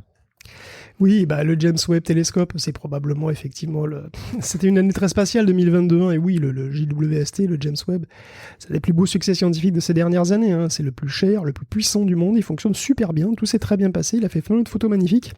Et sur une approche en plus vraiment révolutionnaire, le fait d'aller mettre un télescope en orbite aussi loin. Alors ouais, il est même pas en orbite, il est au point de Lagrange, il est carrément. Il est vraiment très très loin en plus, oui, donc c'est vraiment un tour de force. Bon, il avait des photos que vous avez déjà vues probablement un petit peu partout, hein, il regarde les objets les plus vieux de l'univers, il remarque des détails qu'on avait ratés. Là, il scrute l'atmosphère des planètes du système TRAPPIST pour voir si elles sont vraiment une chance d'être habitables. Donc c'est un gros succès. Comme l'a été aussi la mission préliminaire d'Artemis, préliminaire, ça s'appelle Artemis 1 quand même. Donc elle a permis de vérifier la validité du SLS, le Space Launch System, qui est la plus grosse fusée de la NASA. Fusée super chère, super puissante, et pas super moderne, et pas super efficace en termes de budget. Mais bon, en plus elle n'est pas réutilisable, mais bon, elle marche. Et puis on avait déjà discuté sur le fait que le Congrès l'avait plus ou moins voulu directement comme ça, quoi, pour créer un max d'emplois, et voilà. Bon, Artemis a fait donc son grand tour, hein, elle est allée bien au-delà de l'orbite lunaire, elle a pris le cliché, ce cliché qui devient classique, hein, je pense, avec la Lune et la Terre en fond, comme ça, qui est absolument magnifique. Et donc tout a bien marché, y compris notre module de service pour Orion, qui a été créé par l'ESA. Ça ouvre la porte à la suite, hein, Artemis 2, le retour, en 2024, même chose, mais avec un équipage. Et le troisième épisode, Artemis 3, la revanche, en 2025, dans lesquels des gens devraient vraiment descendre sur la Lune, Apollo style. Après, bon, c'est un peu loin, on va attendre de voir déjà si on arrive à faire ça. Plus proche de nous, si j'ose dire, bon, on a quand même vu émerger cette année une idée assez saugrenue, finalement, faire un réseau téléphonique spatial, sur le modèle de Starlink, mais en 5G, pour les téléphones standards, non modifiés, qui deviendra alors tous des téléphones satellites. Donc c'est Apple qui a lancé le sujet, avec les appels d'urgence. Donc c'est déjà déployé en Amérique du Nord, ça arrive chez nous, c'est un partenaire avec Globalstar, via 400 millions d'investissements quand même. Donc il y a un brevet qui a été repéré par 9to5Mac, qui pourrait indiquer que les ambitions d'Apple ne se limitent pas aux appels de détresse, en fait. Il y fait mention de données multimédia, vidéo, données, position, voix, etc. Bon, ça ne veut pas dire qu'Apple va le lancer, ou qu'il va le lancer tout de suite, mais on sait que d'autres constructeurs sont sur les rangs, dont Huawei. Puis il y a des boîtes comme AST, qui misent largement là-dessus. Donc on a parlé récemment de Blue Walker 3, un satellite énorme, hein, qui fait déjà criser les astronomes, ne serait-ce que par la taille du truc, et c'est le premier d'une longue série. Donc tout comme Starlink et Kuiper, hein, qui font exploser le nombre de lancements annuels, puisque bon, ça aussi c'est incroyable. En 2017, on lançait annuellement à peu près 300 objets en orbite. En 2020, on est passé à 2000. Et ça va sans doute continuer d'augmenter, puisqu'on s'attend à 24 000 lancements dans les 10 ans à venir. Et en même temps, le nombre de déchets orbitaux augmente au même rythme. Hein. Donc d'après Private Space, il y aurait 27 000 débris orbitaux de taille suffisante pour être suivis, mais il y en aurait dans les 100 millions au total. dont la plupart seraient de la taille d'une vis, ou plus petit, sauf que si tu te la prends, la vis, elle a vu la vitesse à laquelle elle se déplace, c'est comme si tu te prenais une balle. Donc pour couronner le tout, les débris deviennent des armes géopolitiques, hein, puisque quand la Russie a fait elle-même péter son satellite Cosmos 1408, en orbite, elle a créé plus de 1000 morceaux, qui officiellement ne servent pas à emmerder Starlink, mais quand même, depuis SpaceX a dû effectuer des milliers de manœuvres pour les éviter quand même. Donc Privateer Space, c'est une boîte qui s'occupe de ça d'ailleurs, qui était cofondé par Steve Wozniak, le Steve Wozniak d'Apple, Moriba Jah et Alex Fielding. Donc ils ont été interviewés par Ars Technica, et Moriba, lui, il n'est pas très optimiste sur la gestion qu'on a de l'espace, hein, parce que l'espace c'est grand, c'est vrai, sauf qu'on met tout dans les 1000 km au-dessus de nos tronches. Et que bientôt, sans concertation sérieuse internationale, on va plus pouvoir utiliser certaines orbites. Et il y a Moriba parie que dans les 10 ans qui viennent, il y a des drames qui vont se passer.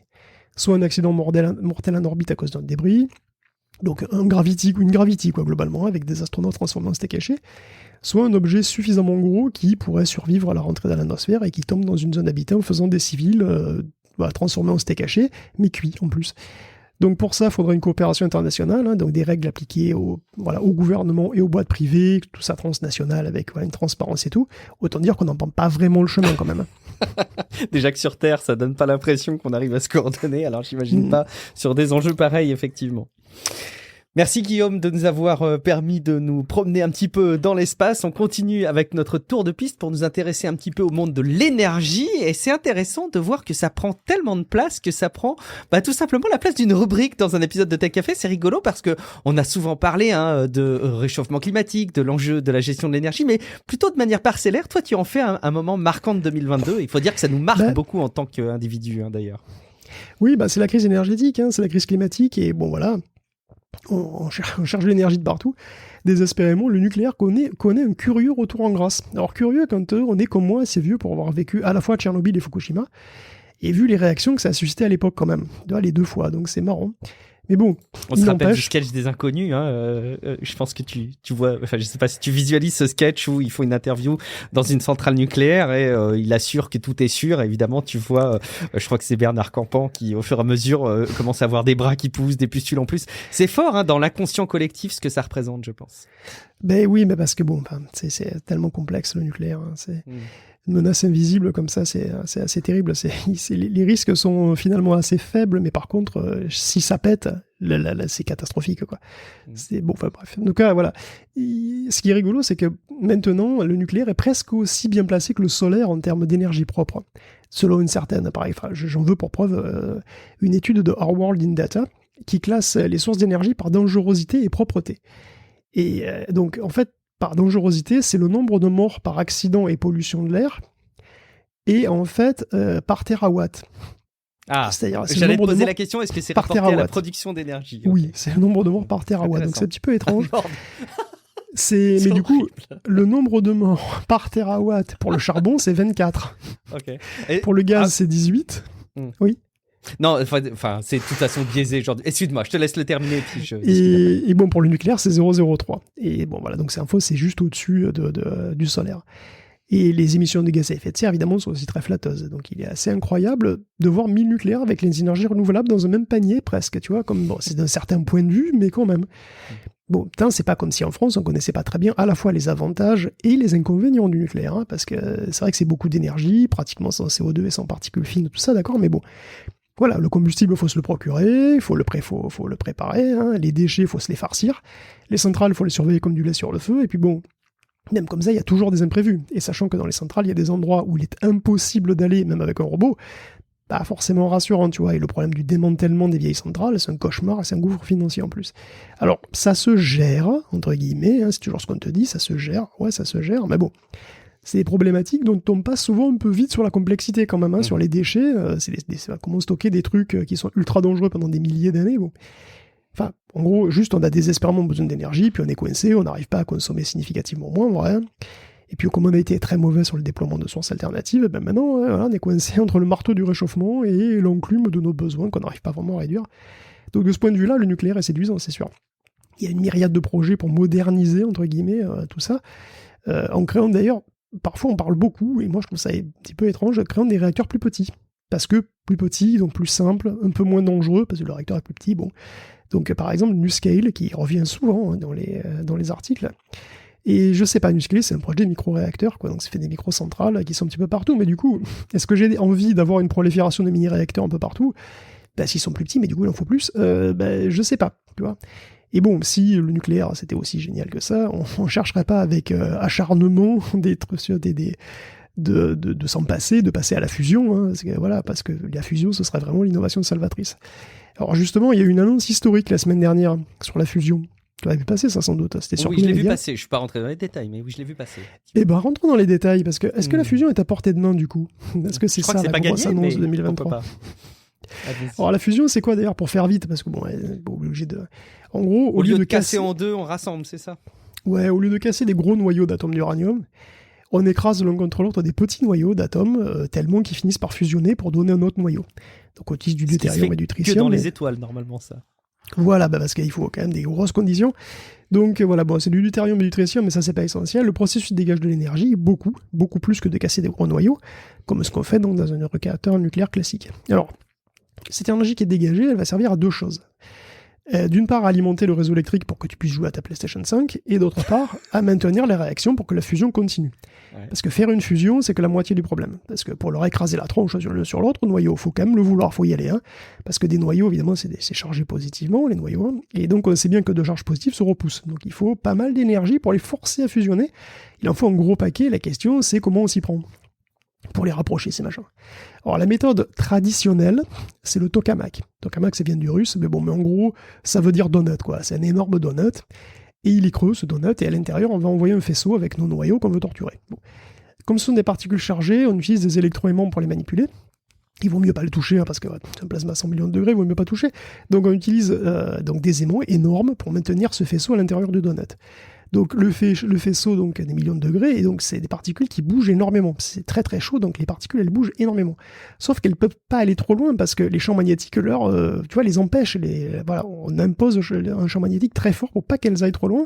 Et en fait, ce qu'on va faire, c'est qu'on va leur serrer le kiki. On va serrer le kiki à ce faisceau au maximum pour que les noyaux soient emprisonnés dans un espace suffisamment restreint et que par agitation thermique, ils finissent par s'éclater les uns contre les autres. Donc quand deux noyaux fusionnent... On les presse les uns contre les autres. Et donc, quand deux noyaux fusionnent, ça dégage de l'énergie. Cette énergie, elle chauffe le plasma. Et cette valeur va augmenter encore l'agitation des noyaux. Les noyaux qui restent, hein, qui vont vouloir donc courir partout comme des souris sous amphétamine, mais qui pourront pas à cause du champ. Et paf, une autre fusion. Et ainsi de suite. Paf, paf, paf. Bon. Donc, quand le réacteur atteint le stade où la réaction s'auto-entretient parce que y a suffisamment de paf pour que ça fasse suffisamment de chaleur, on dit qu'il y a ignition. Ensuite, le surplus d'énergie, il est récupéré, il est envoyé dans ta PS5. Donc la fusion c'est génial, hein, parce que déjà ça explose pas, ça s'emballe pas. S'il y a un problème, tu lâches la bride magnétique, et ça se refroidit tout seul. Hein. Donc le combustible utilisé il est pas cher, il est pas dangereux, pour ainsi dire il n'y a pas de déchets. Hein. Enfin, surtout comparé à la fission, puisque la réaction ça donne de l'hélium et un neutron. Donc il n'y a pas de trucs dégueulasses qui restent mortels pendant des millénaires, il n'y a que les composants internes du réacteur qui sont irradiés, donc ils deviennent irradiés, mais ça dure pas quelques décennies, il faut faire gaffe, mais comparé à la fission c'est peanuts. Le souci, c'est qu'on n'arrive pas à le faire. On n'y arrive pas. C'est vrai que sur le papier, ça a l'air vachement bien, mais dans la pratique, c'est super. Compliqué quand même. Le truc, c'est qu'on arrive à faire de la fusion, mais pour le moment, on doit encore dépenser plus d'énergie pour la provoquer que ce qu'on en récupère. Pas très rentable. Donc, il y a une autre approche pour faire la fusion, qui est celle adoptée par le National Ignition Facility, donc du département de l'énergie américain, c'est l'approche laser. Dite aussi confinement inertiel, par opposition au confinement magnétique, parce qu'on utilise des gros aimants. Okay. Donc, au NIF, le NIF, le National Ignition Facility, donc, ils ont de très très gros lasers, parmi les plus puissants du monde, et leur kiff, c'est de faire péter des trucs avec. Donc, j'aurais un très gros laser le plus puissant du monde, j'adorerais faire péter des trucs avec, je peux pas le c'est comme tout le monde évidemment, donc eux ils ont des lasers, donc ils prennent 192 lasers, ils font péter des trucs avec. Donc pour une bonne fusion inertielle, tu prenez une petite boule, mais bon, un petit truc de la taille d'une tête d'épingle, que vous garnirez généreusement à l'intérieur de mélange harmonieux de deutérium-tritium. Ensuite, tu vas faire cuire ça avec tes plus beaux lasers mégajoules jusqu'à ébullition. Alors l'ébullition, c'est vers 100 millions de degrés par là, donc c'est massif.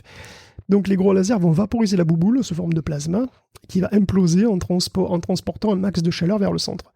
Donc les noyaux vont alors se retrouver comme dans le donut, hein, donc ils seront ultra surexcités, ultra chauds, ultra surexcités, mais confinés par l'implosion. Et donc ils vont se fusionner la tronche. À l'occasion. Oui, parce que comme dans le tokamak, ça n'arrive pas tout le temps. C'est d'autant plus probable que le confinement est bon et la température élevée. D'où les problèmes, justement. C'est pas tout ou rien, tu vois. On peut faire de la fusion, mais pas assez pour avoir une ignition, et donc avoir un retour sur investissement, en termes énergétiques. Et donc, ce qu'a annoncé le NIF la semaine dernière, c'est justement ça. Pour la première fois, un retour sur investissement positif dans une réaction de fusion. Donc, ils ont pété une bouboule, et ça a produit plus d'énergie que l'on en a transmis pour démarrer la réaction. Donc, est-ce qu'on a gagné le gros lot ? En fait, non, parce que les petits malins du labo, ils ont considéré que l'énergie qui était effectivement transmise au système, c'est-à-dire dans les 2 mégajoules, et c'est effectivement moins que les 3 mégajoules que la réaction a produite. Sauf que 3 mégajoules, c'est que dalle. C'est pas loin d'un kilowattheure, c'est un peu moins d'un kilowattheure. Donc c'est que dalle.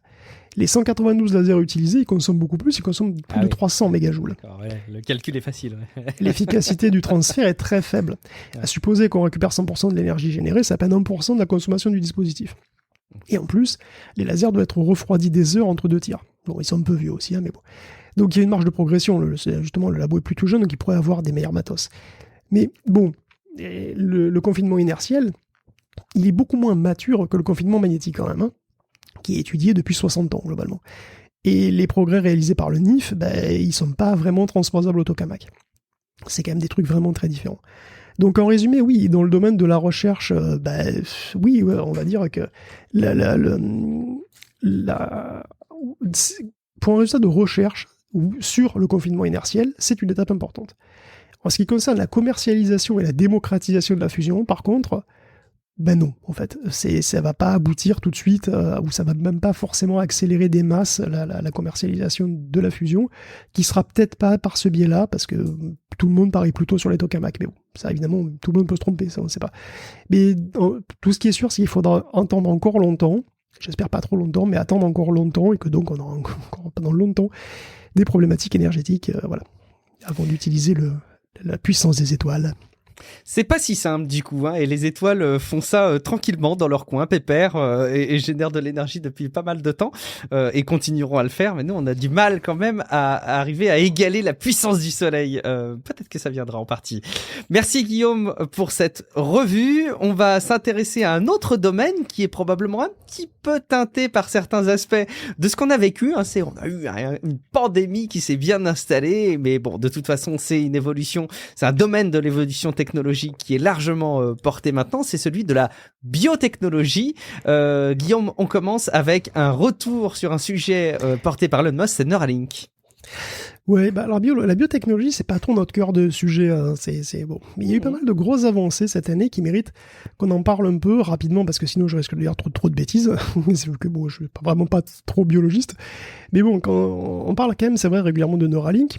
Et pourtant, pour le moment, il n'y a pas forcément de choses si révolutionnaires que ça par rapport aux recherches universitaires sur le sujet. En tout cas, pas encore. Tu vois, c'est un peu comme le robot Optimus, ça avance vite, il y a beaucoup de promesses, mais pour le moment, on peut pas dire qu'il soit super impressionnant en l'état. Il y a mieux ailleurs, même. Ouais, ça pourrait changer en 2023. Pour le robot qu'on peut en Neuralink, hein, on verra les premiers essais sur des humains qui devraient arriver rapidement. On espère sans trop de victimes collatérales du côté animaux, hein, de laboratoire. Mais bon, par ailleurs, la période 2001 s'est ouverte avec une nouvelle classe de vaccins, les vaccins ARN. Et finalement, le coronavirus a été un galop d'essai réussi, mais en réalité, c'est que le tout début de cette nouvelle technologie qui est extrêmement prometteuse. Il y a l'université d'Oxford qui a développé un vaccin contre la malaria qui semble très efficace. En novembre, il y a un super vaccin contre toutes les souches de la grippe, toutes les souches connues en tout cas, de la grippe qui a été testé sur les animaux. Il y a un autre vaccin ARN de Moderna qui serait efficace pour réduire le risque de récidive du mélanome de 44% si tu le couples avec un traitement par immunothérapie. Et en parlant d'immunothérapie, à New York, il y a un nouveau traitement qui a permis de faire disparaître un cancer colorectal chez les 18 patients. Disparaître, c'est un truc apparemment assez incroyable qu'ils n'ont à peu près jamais vu. Plus tard dans l'année, il y a un traitement aux anticorps monoclonaux qui a été efficace contre le cancer du sein. Et en matière de thérapie génique, il y a une gamine de 13 ans qui a été sauvée de sa leucémie en Angleterre grâce à l'édition des gènes, pas de ces lymphocytes. Donc voilà, vraiment de l'édition... on fait vraiment du copier-coller génétique, quoi. Tu vois, c'est un truc de fou. Le traitement, il est super compliqué. Il a fallu éditer des lymphocytes T sains d'un donneur. Il a fallu l'éditer 3 fois pour faire divers trucs. Bon, le but final, en gros, c'était de détruire globalement tous les lymphocytes de la gamine et de faire une greffe de moelle osseuse pour qu'elle ait après des lymphocytes normaux. Enfin, bon, bref, en tout cas, elle est vivante. Et voilà, c'est vraiment impressionnant. Et pour finir sur le cancer, il y a aussi une potentielle révolution sur la prévention avec Galéry, qui propose un test sanguin pour détecter de l'ADN tumoral, histoire de choper le truc le plus tôt possible. Donc c'est vraiment des trucs dont on ne parle pas forcément, parce que c'est vrai que c'est pas... Non, mais c'est quand même encourageant. Et bon, parfois on parle de trucs plus zarbi. Je me souviens que d'ailleurs de cette histoire de neurones...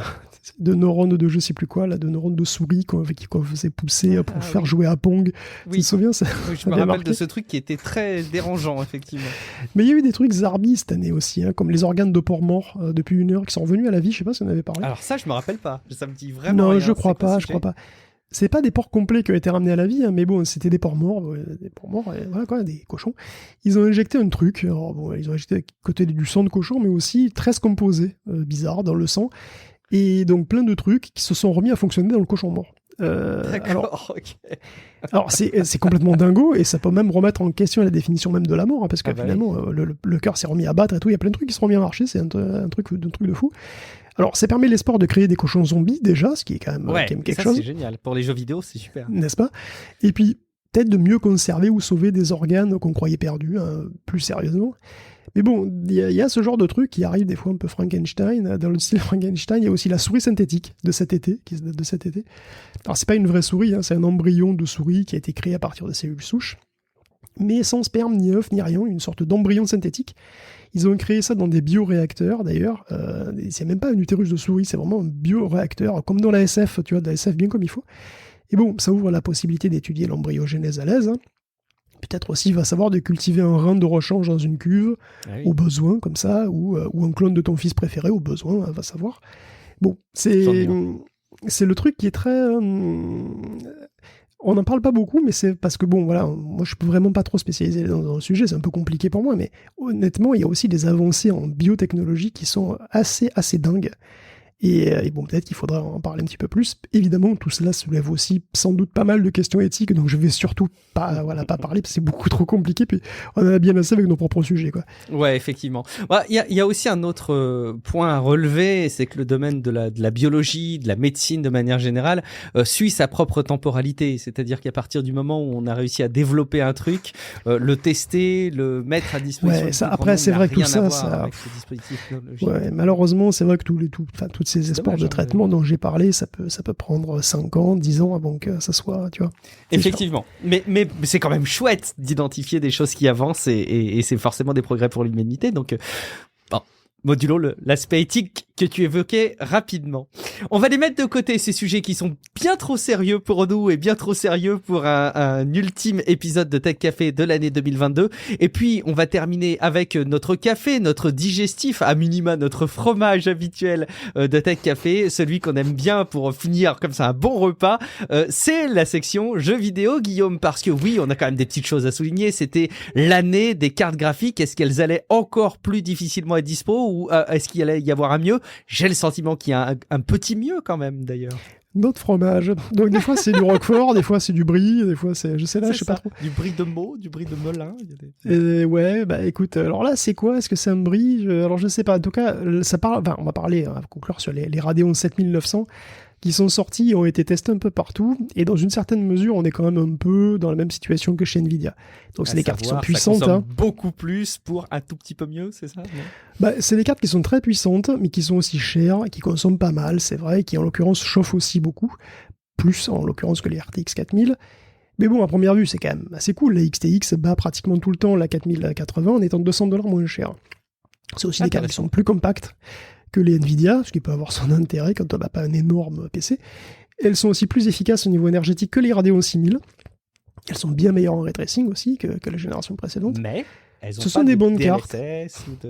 Alors, elles ont le FSR. Le FSR 2, c'est pas si dégueulasse, honnêtement. Ça marche vraiment pas si mal.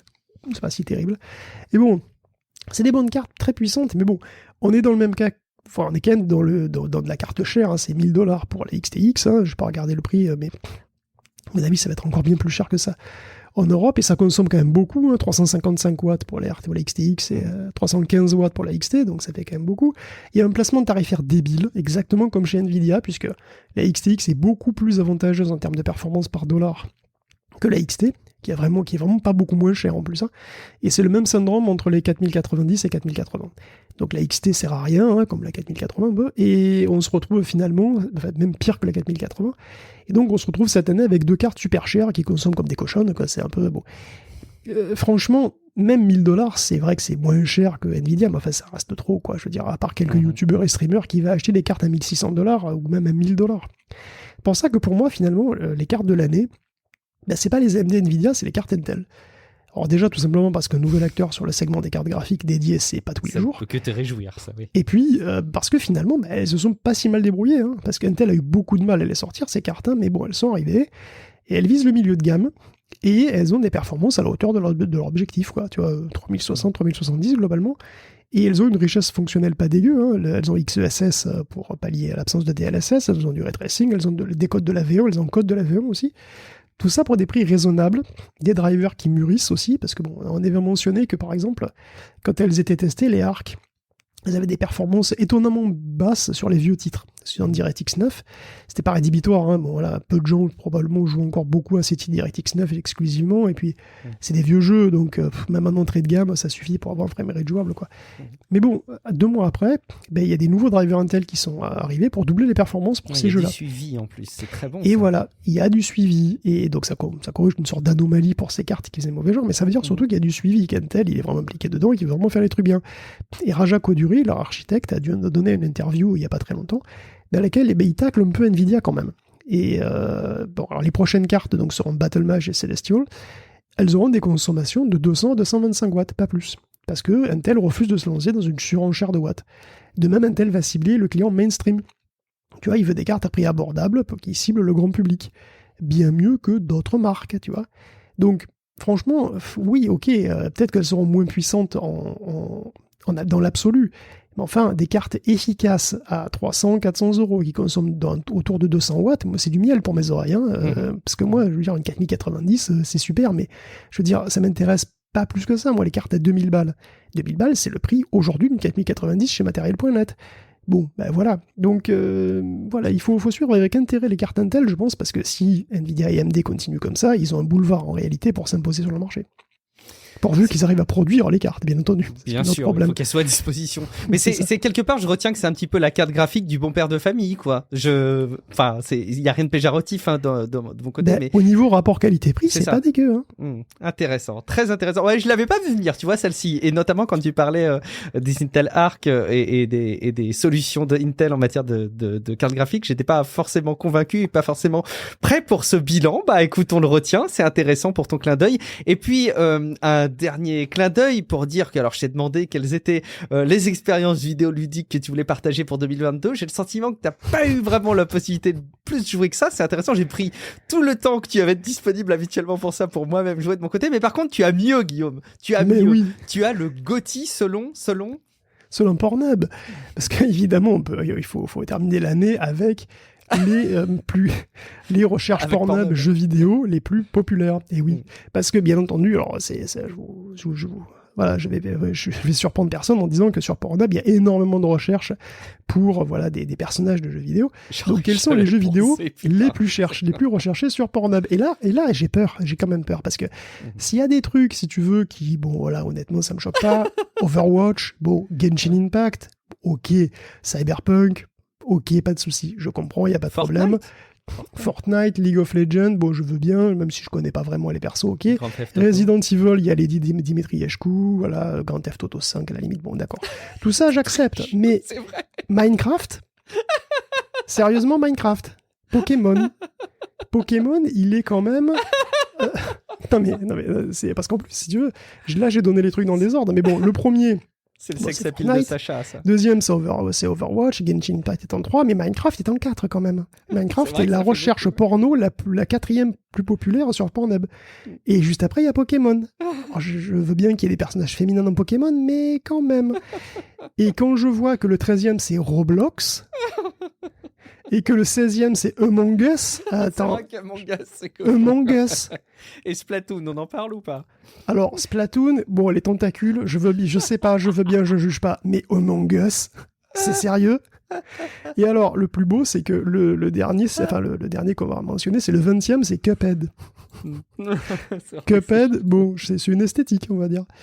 Donc voilà, il y a vraiment de tout, et c'est vrai qu'il y a quand même des trucs, je me pose des questions.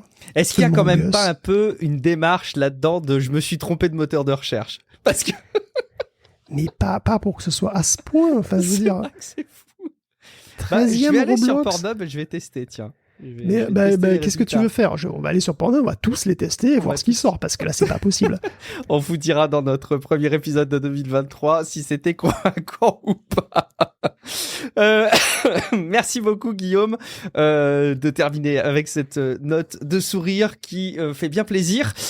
Merci beaucoup Guillaume pour alors la préparation de cet épisode évidemment, mais le travail abattu toute cette année pour collecter toutes les news, pour arriver à les compiler, à leur rendre un ordre logique, parfois même mis en chanson dans les notes d'épisode. Merci aussi pour tout le travail de préparation, pour les épisodes dossiers, les épisodes hors série où on vous a parlé notamment, comme on vous l'a dit en intro, des machines qui fonctionnent à la vapeur et tout ce qui est arrivé après. C'est hyper intéressant et ça représente beaucoup de temps passé. Alors si vous en êtes vous aussi convaincus, vous qui nous écoutez, n'hésitez pas à aller jeter un coup d'œil sur patreon.com/techcafé et peut-être que ça peut être une bonne résolution de 2023, c'est de soutenir le podcast et de vous garantir que les contenus de Tech Café vous arriveront encore et toujours semaine après semaine. Vous aurez en plus le mérite de savoir que vous contribuez activement à la production de cette émission. Guillaume, est-ce que tu vas pouvoir nous faire peut-être le plus beau des cadeaux de Noël? Est-ce que tu vas pouvoir nous dire où on peut te retrouver? Mais non, mais de toute façon, là, ça va être la fin d'année, donc joyeux Noël en prévision, parce que de toute façon, on se reverra pas, on se réentendra pas avant Noël prochain. Et moi, qu'est-ce que tu veux que je te dise? Moi, on me retrouvera en semi-coma alimentaire à 20h le 24, parce que j'aurai encore trop mangé trop vite. Et puis c'est tout. Du coup, je sonnerai sur Pornhub pour voir ce qui se fait sur Roblox. Voilà. C'est très logique. Toi, ton excuse, c'est que tu manges trop vite pour le réveillon. Ouais. Pas trop, mais trop vite. C'est ça? Ouais, chaque fois, c'est pareil. Écoute, c'est bon à savoir. Je suis Guillaume Vendée. Vous me retrouvez sur les réseaux sociaux, sur guillaumevendée.fr. Et puis, de manière générale, sur tous les espaces où on peut interagir autour de Tech Café. Il y a évidemment, je vous l'ai dit, la page Patreon. Il y a le serveur Discord et il y a les avis dans les apps de podcast où on sera ravis de prendre connaissance de vos sentiments à l'égard des épisodes. On vous souhaite par avance de très très belles fêtes. On espère que vous allez avoir la santé et que vous allez passer de bons moments entre vous et avec vos proches. Et puis reposez-vous, profitez bien, même si les fêtes sont pas reposantes. Trouvez quand même un moment pour vous ressourcer et on sera ravis de vous retrouver en 2023. On vous fait un gros bisou et on vous dit à très bientôt dans un prochain épisode de podcast. Ciao à toutes et à tous. Ciao à tous et très bonnes fêtes donc et très bonnes vacances à tous. Ciao.